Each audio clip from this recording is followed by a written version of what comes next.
Yo, what's up guys? It's Noah here, and in today's video, we're going to break down the NBA slate on Draftkings and Yahoo for Friday, June the 18th.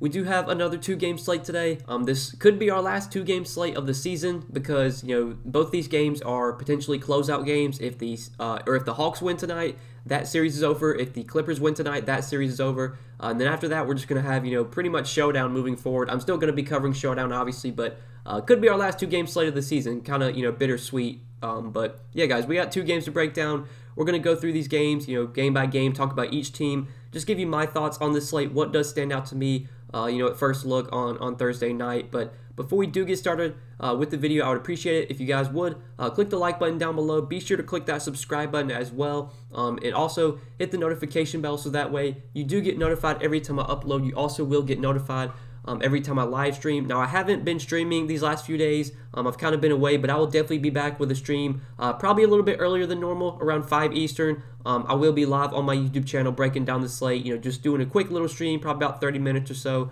If you have any questions about tonight's slate or just, any lineup-specific questions you want answered, make sure to tune into the stream on Friday afternoon. I'll be live, talking through the slate with you guys. And also, want to give a quick shout-out to PrizePicks, the sponsor of the channel, sponsor of this channel and this video.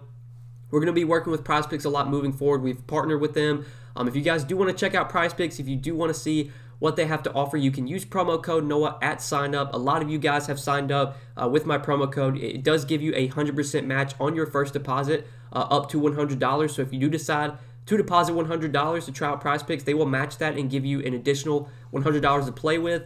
Basically, PrizePicks is a player prop, type of format. You're picking the over-under on, guys' projection, their assist projection, point projection, rebound projection. They also do fantasy point projection, which is, kind of where you can really make some good money. You can, bet the over or the under here. You can sometimes get an edge whenever late news comes out, like the other day, whenever Kawhi got ruled out really out of nowhere. If you were able to bet the overs on guys like, Reggie Jackson, Batum, Morris, if you were able to get the over on those guys, before PrizePicks, took them off, then you were able to make some pretty easy money because I'm pretty sure all those guys went over their projection last slate. So, yeah, I like PrizePicks. It's been a ton of fun playing there. Been able to make some money. Had a really good night Thursday night in that Nets-Bucks game. I had the over on Harden, the over on Drew Holiday, over on Blake Griffin. Those were some of my main picks for Thursday, and all those hit. So, yeah, it's been fun. We're going to talk about some of my favorite prize picks for today, some plays that I do like over there. We'll discuss that throughout the video. But if you guys do want to check out prize picks, like I said, link down below in the description, or just use promo code Noah when you do sign up and get that 100% match on your first deposit. But yeah, guys, let's go ahead and take a look at tonight's slate and start off with the Sixers and Hawks game. We'll start off on the Philly side. So at the top here, you got Joel Embiid for $11K. Right now, obviously, listed as questionable. He's been questionable for, I'm pretty sure, every game in the series, and he's played in every game. So once again, I am just going to assume that Joel Embiid plays. This is a elimination game for the Sixers. If they lose this game, their season's over. So I'm expecting Embiid to probably play 40 minutes tonight, if not more. He played 39 minutes last game. He probably plays 38 to 40 minutes tonight. He's been incredibly good in this series. He had that one bad game. I think it was Game 4. He kind of looked injured. Didn't shoot the ball that well, but he bounced back in a big way last game. Had 72 Draftkings points. Looked fully healthy. Shot the ball well. Had 37 points, 13 rebounds, 5 assists, 4 blocks, 2 steals. Just an all-around great game from Embiid. The price tag did go up a little bit at $11K, but I still really like Joel Embiid. I still think he's the best stud on the slate. He's been my favorite stud pretty much so far in the playoffs, so far in the series. I'm pretty sure I've played him like every game so far, and I like him a lot once again. Now, with the price going up a little bit, I don't think he stands out as much, but still, I think Embiid's a clear top option. We do have some value today. Last slate, whenever Kawhi got ruled out, that gave us a lot of value. A lot of the guys that I liked last slate that, that I played last slate with Kawhi out are still, somewhat cheap. So I think there's enough value to where you can pay up for Embiid and another stud or two if you do want to go that route. So I really like Embiid. He's definitely one of my favorite studs on the slate. $11K on DraftKings, $49 on Yahoo. Top center, top stud for me, and I don't think it's really even close. Then you have Ben Simmons and Tobias Harris. Obviously, these guys have not been nearly as good as Embiid has. They haven't been nearly as consistent. Ben Simmons had a pretty bad game last game, only 29 DraftKings points in 38 minutes. The minutes have been consistent for him. He's been playing around 36, 38 minutes. He probably plays around 38 to 40 minutes today. I think he's just more of a lower-owned contrarian option. I don't think Ben Simmons really stands out as a core play on the slate. Same could be said for Tobias Harris. I'm not saying Simmons or Harris are bad plays here. They're just, I don't think they're guys that I'm starting my lineup with. Clearly, Embiid's the top play from Philly. Harris and Simmons, in my opinion, are just secondary options. Harris had a really, really bad game last game, 14 DK points in 38 minutes. I would expect him to bounce back here, but still don't think he stands out, again, as a top play for me. Then you have Seth Curry, who had a massive game last game.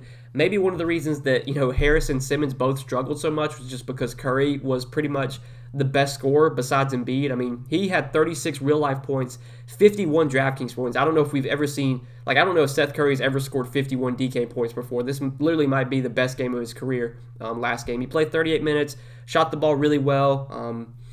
I think he's going to get a little bit of inflated ownership today because he had such a good game last game. And I don't think Curry's a bad play. He obviously has upside. He's a good scorer. He's a really good shooter, which is definitely, an underrated part of Seth Curry's game. Obviously, everyone knows Steph is amazing. Steph's, one of the greatest shooters we've ever seen. But Seth Curry is really good as well. This dude can shoot the ball really well. He's super efficient behind the three-point line.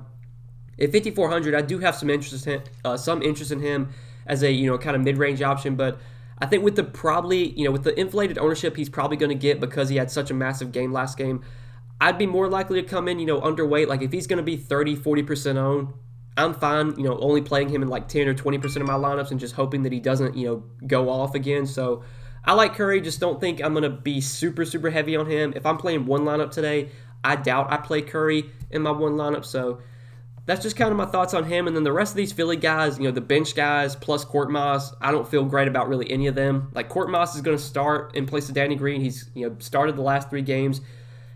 27, 25, 29 minutes, 21, 18, 15 DraftKings points. In my opinion, I don't think Court Moss is really someone I'm going to look to. He just doesn't have much upside. There's better value on this slate. You have Terrence Mann, who's probably going to play the same minutes that Court Moss will, or around the same minutes that he will, and he's $3,200. He's $700 cheaper. Plus, he's a little bit more productive than Court Moss is. Terrence Mann, that is. So, I'd rather play Terrence Mann over Court Moss. Don't have much interest in Court Moss. And again, the rest of these bench guys, you're just kind of throwing darts here. If you play Dwight Howard, you got to hope that Embiid gets in foul trouble or Embiid gets hurt. If you play Shake Milton or Thibault, Shake Milton, you basically just got to hope that he gets hot off the bench. Thibault, you got to hope that he gets 3 steals and 3 blocks. So I'm just not going to play these guys. For me, clearly on the Philly, I think it's Embiid and Curry, my 2 favorite plays. And then I like Simmons. I have interest in Harris too. And Court Moss is fine, but really don't like him that much. That's really it for the Sixers. Now on the Hawks side, Trae Young at the top, 9,900. You guys know, I've kind of been saying it. I haven't really been playing Trae Young so far in the playoffs. Really haven't been playing him in this series. On this slate, I don't think he stands out as a top stud option. I think he's going to be more contrarian. I think he's a lower owned play. He was a lot lower owned than guys like Paul George, Donovan Mitchell. I think that's probably going to be the case once again. If you want to go to Trae Young here for the lower ownership, I'm totally fine with it. I don't think Trae Young's a bad play at all. There's other guys I prefer. There's other guys I feel better about that are priced similarly to him. That's really the only reason I don't think I'm going to get to Trae today. Now, obviously, if I was playing a couple lineups, I'd probably have exposure to Trae. If I'm only playing one lineup, there's going to be other studs I do prefer. Then you have Clint Capella, who looks really good. The price tag, I would say. The price tag looks really good, but the production's just not been there. So far in the series, his best game was 37 DK points. He's just not had much success against Embiid. He's kind of been dealing with foul trouble some games. He's still been getting good minutes. He's been playing big minutes, 35, 38 minutes the last 2 games. The production has just taken a massive hit, though. He hasn't been nearly as productive on a per-minute basis so far in the playoffs when he was in, during the regular season, Capella was just a point-per-minute monster. He'd play games where Capella would play 35 minutes. He'd put up 50 DK points every night. So far in the playoffs, it just hasn't been that way. So far in the series, he's really struggled. He's more of a contrarian option. I still think Capella has upside. He could go out there and put up 18 points, 16 rebounds, 3 blocks. He could do that any night. Just don't feel great about Capella just with how much he's, kind of struggled in this series. Bogdanovich, I'm just going to keep avoiding. He needs to be cheaper. 6,400. I don't like Bogdanovich at this price tag. John Collins, with his price coming up, I don't really like that much either. I know he's had good games back-to-back, but Collins is a guy that I don't really want to roster him when the price tag's coming up, when maybe the ownership's going to come up as well. Like, if Collins is going to be someone that gets ownership today because of how well he's played lately, this is a guy that I just, for one, I never get him right. Like, anytime I play John Collins, he always sucks. But he's someone that we've seen is just super inconsistent. He can put up 40 DK points one night, and then he can put up 25 the next night. Like, I don't really like John Collins on the slate. There's other guys I prefer for cheaper that we'll talk about, like on the Clippers. You got Batum, you got Marcus Morris. They're a lot cheaper than Collins. I would just rather play them. The two value plays, though, that I've kind of been rostering lately that I want to mention again, Gallo and Herter. Gallo 4,500, Herter 4,300. Gallo, so far, basically since DeAndre Hunter got ruled out for the season, Gallo's played pretty decent minutes. Last 4 games, 26, 30, 23, and 30 minutes. My best guess is we get anywhere from 25 to 30 minutes from Gallo. He could play more depending on if he's playing well, if he's knocking down shots. He's shown somewhat of a low floor, but the ceiling is still there. Like, Gallo is still someone that can score. He should be relatively productive when he's on the floor. He can rebound as well. Like, he can get you a double-double in 30 minutes and put up 25, 30 DK points. He's not going to be that popular. I think there's other values that just project better around him. Batum, Morris, we'll talk about obviously. But, yeah, I do have some interest in Gallo as kind of a lower-owned, sneakier value. And then Kevin Herter, I've been on him lately. It hasn't really gone well. Like, he's had 3 straight games, just really bad. I mean, 23 DK points was okay, but 5 DK points in Game 3. Last game, only 5.5 DK points. He's really struggled. He shot the ball terribly, 0 for 7 from the field, 0 for 4 from 3 last game. In Game 3, 1 for 6 from the field, 1 for 5 from 3.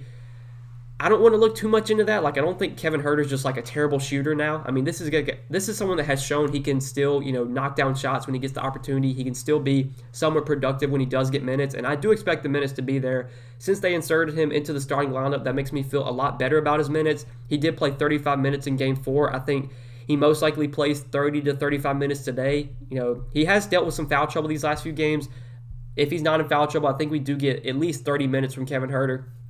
At 4,300, with the price coming down a little bit, with the ownership probably down because of how much he struggled lately, I still do like Kevin Herter. I think him and Gallo are both, sneakier value plays that do make some sense if you are looking for, cheaper options below 5K that aren't, these Clippers guys that we're going to talk about. But I don't think I'm going to anyone on the bench from Atlanta. Lou Will, not going to go there. I'm just not playing any of the bench guys. So that does it for this first game. We'll move on to the next game, talk about the Jazz and the Clippers. Starting off on the Jazz side, you got Donovan Mitchell at the top for 9,300. I think Donovan Mitchell is a really good play today. Now, I do prefer Paul George, who we're going to talk about. I do prefer Joel Embiid, obviously, but Mitchell is probably my third favorite stud behind those two guys. He did have a pretty bad game last game. 38 minutes, only 37 DK points. He didn't shoot the ball that well. He didn't take a ton of shots either. It seemed like he was being a little bit more passive last game, like he wasn't super aggressive. Normally we see Mitchell take 25, 30 shots. Well, he only took 19 last game. I mean, I don't want to look too much into that. Maybe he wasn't fully healthy. He is questionable today. This will be something to monitor. I'm assuming that Mitchell plays. I mean, this is an elimination game, so they're going to want to get Mitchell out there. But, just keep an eye on this. I mean, I'm expecting Mitchell to play. He could maybe, surprisingly get ruled out or something, but he should be full go. If he plays his normal 40 minutes or so, I mean, in an elimination game, they probably push Mitchell a little bit more than normal. Like, he probably plays 40 to 42 minutes. At 9,300, I still think he's a really good option, especially if Mike Conley does remain out. Mike Conley is once again questionable for today. I'm just going to assume that he's not going to play. I mean, he hasn't played at all in this series. He's been questionable every game, and he's been ruled out every game. So I'm expecting Conley to be out. If he does get ruled out, that obviously makes me feel a little bit better about Mitchell. Rudy Gobert, 7,500. Don't love him, but he's fine just given the the lack of options at center. Pretty much it's been the same thing, every slate. There's like 4 playable centers. You're either going to go to Embiid, you're going to go to Gobert, Capella, or John Collins. Like, really, those are the only 4 guys you can play at center right now. So Gobert, given the lack of options at center, is a solid play, but obviously if I can get up to Embiid, I would just rather play Embiid at the center position. Jordan Clarkson, Joe Ingles, both benefit with Conley out. Assuming he's out again, we probably get around 30 minutes off the bench from Jordan Clarkson. He's been terrible. Like, he really has not been good at all so far in this series. His best game was Game 2. He had 30 Draftkings points. Like, he's still pretty expensive. If you play Jordan Clarkson today, you're just hoping that he finally has a good game. I mean, we've seen Jordan Clarkson has upside. You know, he's been pretty good whenever he gets opportunity to get, you know, more minutes. Whenever Conley is out or whenever Mitchell's out, like during the regular season, Clarkson was really good. But so far in the playoffs and so far in the series, he's not been that good. The price tag is still up there.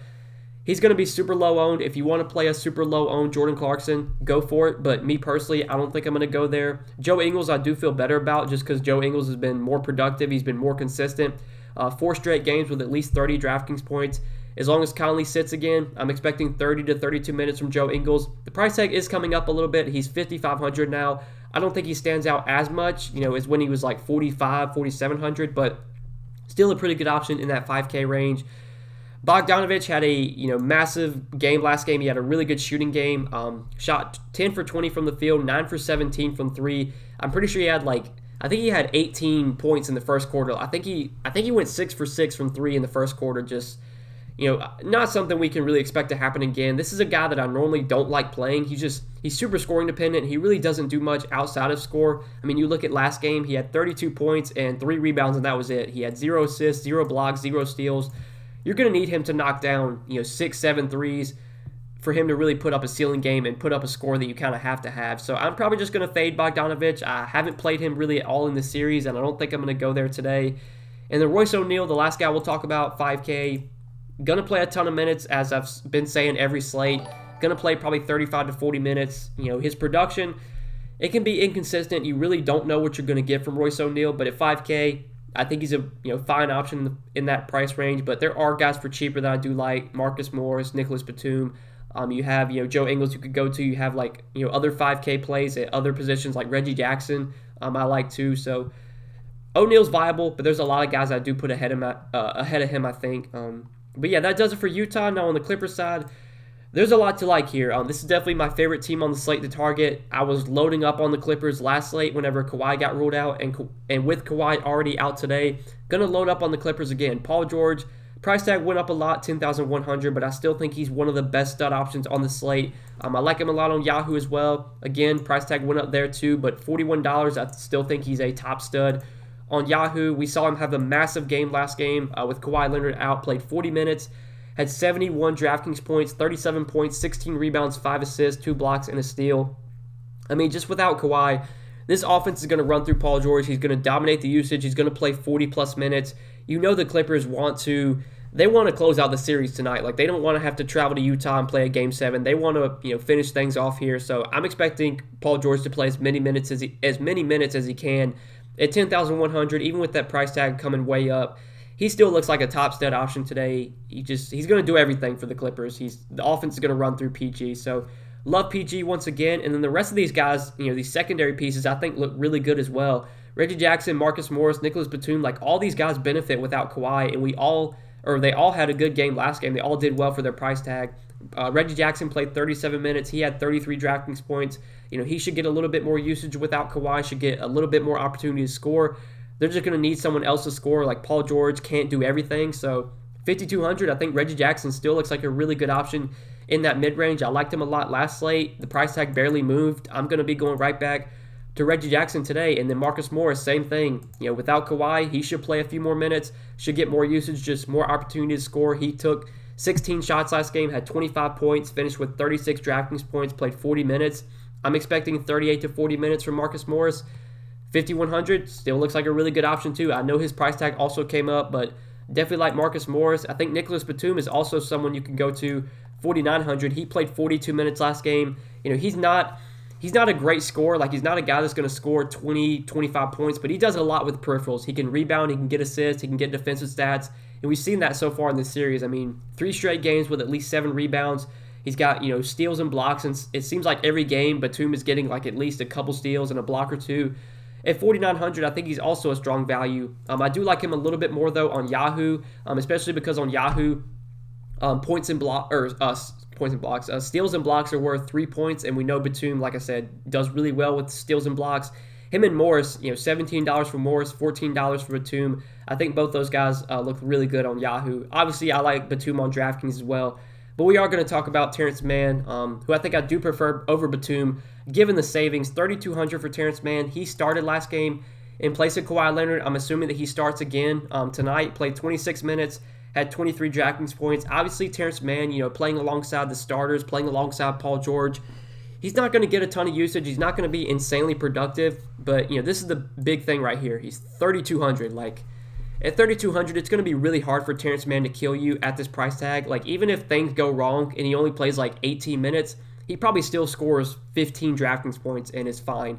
And if he scores 22, 24 DK points like he did last game, he's probably going to be in the optimal lineup, especially because, with how these playoff slates shake out, normally the studs always do really well. Like, normally you're going to have the studs in your lineup to, take down a tournament. And if Paul George puts up 60, if Joel Embiid goes for 60, if Mitchell puts up 50, like, you're going to need those guys to win a tournament. And the only way you can get all of them in is going to someone like Terrence Mann, who I think clearly looks like the best, kind of overall value play. Just 3,200, super, super cheap. We don't really have any great standout value this cheap. I think Terrence Mann is a clear top value play today, obviously assuming that he is starting again. And on Yahoo, he's minimum salary, so if you want to play him there, $10. I think he's also a very good value play on Yahoo. But if you want to fade Terrence Mann, like, I think Terrence Mann is going to be very popular. I think he is a really good value play. If you were to get off of him and, play someone else, like, I would think the way that Terrence Mann loses minutes is either they just, they choose to play Patrick Beverley over him. They choose to play Luke Kennard over him. Last game, Beverley played, I think, 17 minutes. Kennard, I think, played like 18 minutes. He played 20, so, maybe Kennard plays a little bit more than Mann, than Mann does. Like, maybe Mann only plays 22 minutes and maybe Kennard plays like 25, or, vice versa with Beverley. Maybe Beverley gets more minutes. If you want to fade Terrence Mann and hope that, he just plays poorly and someone else gets minutes off the bench, you could do that. I probably wouldn't play, Mann and Beverley together or Mann and Kennard, because I think obviously, Reggie Jackson, Paul George, Morris, Batum, all those guys should be in the closing lineup. It's figuring out who gets the fifth spot. Do they go with Zubac? Do they go with Rondo? We saw Rondo get minutes last game. Do they go with Beverley? My best guess is going to be Mann again, but, it could be any of these guys. All these guys are pretty much dart throws. Mann, obviously, the one, though, I feel the best about just because he started, he played the most minutes. He probably plays the most minutes most nights, but, things could go sideways. You could take a shot on one of these other bench guys, but that really does it for the Clippers today. Obviously, a team we definitely want to focus on. Just without Kawhi Leonard, that opens up a ton of value, and a lot of these guys are still fairly cheap on both sides. I like, a lot of these Clippers guys once again. But yeah, guys, that does it for Friday night's 2-game slate. I hope you guys did enjoy this video. I do appreciate you watching. Before we do end the video, I totally forgot to mention some of my favorite prize picks for today. I was supposed to do this during the middle part of the video. We talked about some of these guys, like Kevin Huerter, I mentioned as a kind of lower owned value. I've been betting his over on prize picks lately. It hasn't really gone well. He still only has a 20.5 fantasy point projection, which I think is a little bit too low. Like, most nights, Kevin Huerter is going to play 34, 36 minutes. If he plays 36 minutes, he probably scores more than 20 fantasy points, or 20.5 fantasy points. So I do like the over on Kevin Huerter's fantasy point projection. I think Gallo's over 21.5 is something you could also do as well.